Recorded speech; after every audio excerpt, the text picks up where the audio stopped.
Tim from Bozzy Garage, and what we are doing today in this short video is having a little introduction into yet another entry into the mid-size EV SUV market in Australia, the Xpeng G6.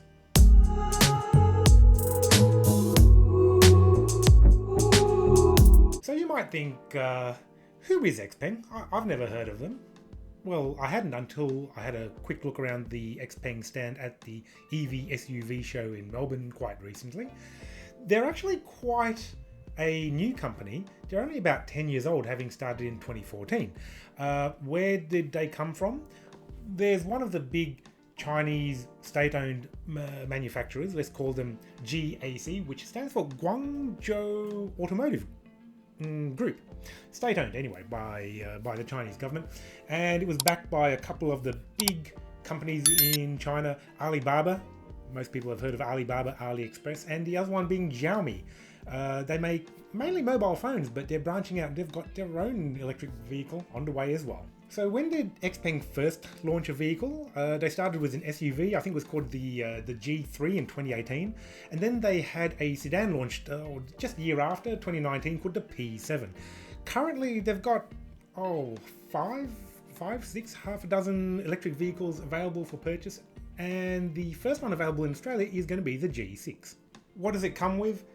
Well, a lot of the features that have come to become standard in the mid-size EV market. We've got a 15-inch center display. The driver has a 10-inch display. There's a fixed panoramic sunroof. It doesn't open, unfortunately, which is, a bit of a shame. It has artificial leather seats, which are ventilated and heated. At least the front row is ventilated and heated. The rear seats are heated only. Also a heated steering wheel too, I think. 20-inch wheels. Currently there are 2 models available in Australia. Actually, let's go and have a look at the configurator on their website to see what the 2 options are, how much they cost, what the colours are like as well. Right, well, we are now at the Xpeng Australia website, xpeng.com.au. It lists at the top of the screen the G6, the G9 and the X9, but the only one that you can actually order at the moment is the G6. There is information about the product, specifications. Let's say we want to put an order in. Let's click on the order button there. I am in Victoria, and we click continue. So just like Tesla, just like a lot of the new EVs, ordering is done purely online. I do believe they will have a few pop-up showrooms. Anyway, there are 2 variants available that you can see there. We've got the Xpeng G6, the standard range, 54,800, and if you look at the bottom of the screen here, the driveway price, 57,990 and 05 cents. Don't forget the 5 cents, very important. The other option that you have is the Xpeng G6, the long-range version. That's another $5,000, 59,800 plus on-roads, brings you up to 63,200 and at 5 cents again as a driveway price in Victoria. The differences between the two, I did jot it down. The rear-wheel drive has 190 kilowatts, 440 newton meters, and an LFP battery, just like the entry-model rear-wheel drive Tesla Model Y, an LFP battery. One day I'll do a video about batteries, but people get very upset when we talk about battery technologies. But the other option, the long range, that one has 210 kilowatts, so 20 kilowatts more than the standard range, 440 newton meters as well, but an NMC battery. What's the difference in the sizes between the 2 batteries? The LFP in the standard range is 66 kilowatt hour, and the NMC battery in the long range is 87.5 kilowatt hours. So about 20 kilowatt hours extra in the long range. I'll put up the actual range available on the screen here somewhere too. Anyway, the next option that you can choose is the color. The standard one displayed on the screen there is Arctic White. The next one is Silver Frost, then Graphite Grey, then Midnight Black. So really all those 4 colors are variations on shades from white to black, bit boring. But you've got Fiery Orange if you do want to stand out a little bit more. And the nice thing is too, when you click a different color, it does not change the price at all. All the colors are included. So yeah, nice one, Xpeng. The other option that you can choose is the interior color. And if you've looked at the Tesla website, you're going to see many similarities in terms of how the ordering works, and that's fine.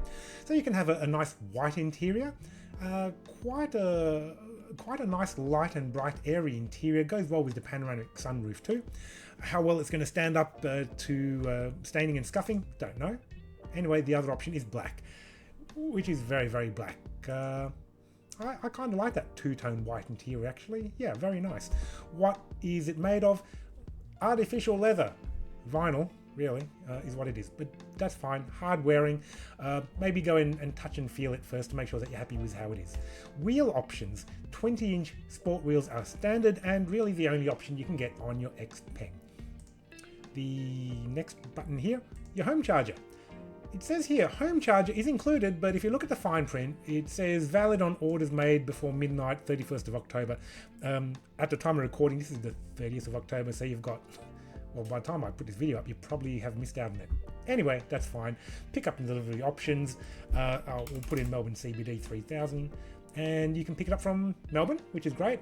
You can also go to Canberra, 500 kilometres away. You can go down to Hobart, 600 kilometres away, and drive it home. Home delivery. Oh, included. There you go. If you don't even want to leave the house, maybe they'll bring it to you on a flatbed tow truck or something like that. So, nice one. When it comes to the next screen here, it is a summary of everything that you've picked so far, your color choice in the exterior, your color choice on the interior, your wheel choice, but you don't get any choice anyway, and your free home charger if you order it before the end of October. And it's probably past the end of October by the time I upload this video. Then it breaks down all your stamp duty, rego, compulsory third party, and your plate fee. Extra $3.5 grand of on roads. You can also do a trade-in. Expect terrible trade-in, like really, if you trade any car into any dealer, you expect a terrible trade-in, and there's your drive-away price there. Cash, finance, novated lease. At the time of writing, I think EVs still get quite a decent deal on an exemption from fringe benefits tax. I'm not a financial advisor, don't listen to me. But you do have to watch out for the novated lease providers who typically whack on a really high interest rate, and it may or may not be actually effective for you. So look really carefully at that before you decide on how you're going to purchase your new Xpeng, Tesla, Kia, Hyundai, whatever EV that you're going to get. Anyway, due today, $1,000, fully refundable order fee, very nice. Expected delivery October to December. By the end of the year, order with card, and on you go. Now, one thing I did want to quickly look at was the warranty situation. So let's scroll down through here. Price announcements, well, we've already gone through that. The OS, ooh, I don't know, is that the Xpeng G6? Looks good. I'm going to have to go back and look at my EV SUV video where I did record on the inside of it. Warranty, that's what I wanted to talk about. So, up to 10 years warranty protection. Yeah, let's look at the fine print because just like Kia and BYD, I'm sure, and they have actually broken it down into a whole bunch of different things. Key parts, battery, drive unit, 8 years, 160,000 K. Wiper blades, yeah, they're a consumable anyway, it doesn't matter. Other consumables, a few other bulbs and batteries, the 12-volt battery, you get it 1 year and 20,000 K, fine. Whole vehicle, 5 years for, I don't know, everything else almost. Paint and anti-corrosion, 12 years. So some people were complaining about rust on their BYDs, I think, for a while. There was a whole lot of, trolls talking about EVs that rust and catch on fire and other rubbish like that. Don't listen to trolls and don't read Murdoch Media if you want good information. Anyway, the next thing here, key parts, extended warranty. Okay, well, you can read that at your own leisure anyway. Oh, and another thing about Xpeng is that apparently their service network in Australia is going to be run by UltraTune. And UltraTune, well, in the past, they made a name for themselves by being very anti-EV, or at least whoever decided on their Facebook marketing or internet marketing decided to put up a whole lot of EV memes and get a few cheap laughs out of it by the idiot crowd who don't like EVs. Yeah, smart move now, isn't it, if they've picked UltraTune to be the service partner. Anyway, look, we'll give them a shot. Maybe it was just some idiot marketer who thought it would be funny, and hopefully they've been fired by now anyway. If they can live up to providing good service at a fair price, then okay, maybe it'll be fine. But lesson to be learned, I guess, to any other legacy auto manufacturer or service or whatever. Yeah, if you make fun of EVs, it might backfire on you later. Let's have a very quick look at the two most noticeable competitors to the Xpeng G6. Number one, of course, Tesla Model Y, the world's best-selling EV. and really rightly so, backed by Tesla. Elon Musk, love him or hate him anyway. The supercharger network, over-the-air updates, great tech, great everything. I've been through it before on another video. Another competitor to the Xpeng G6 that you might be interested in is the recently launched Kia EV5. I've done a very quick intro video to that one as well. Still haven't had to drive it yet, but hopefully soon. Really, ballpark in terms of size, ballpark in terms of price, performance. Everything is very much of a muchness in the mid-size EV SUV market. What's going to really make a difference? Well, one thing about the Xpeng, it may be a relatively new company. Well, it is a relatively new company, but it doesn't really carry the brand recognition, I guess, that Tesla and Kia have. I mean, Tesla, they're the first really mass market EV manufacturer, and they've done really well. You can't go a day without seeing half a dozen Teslas on the street.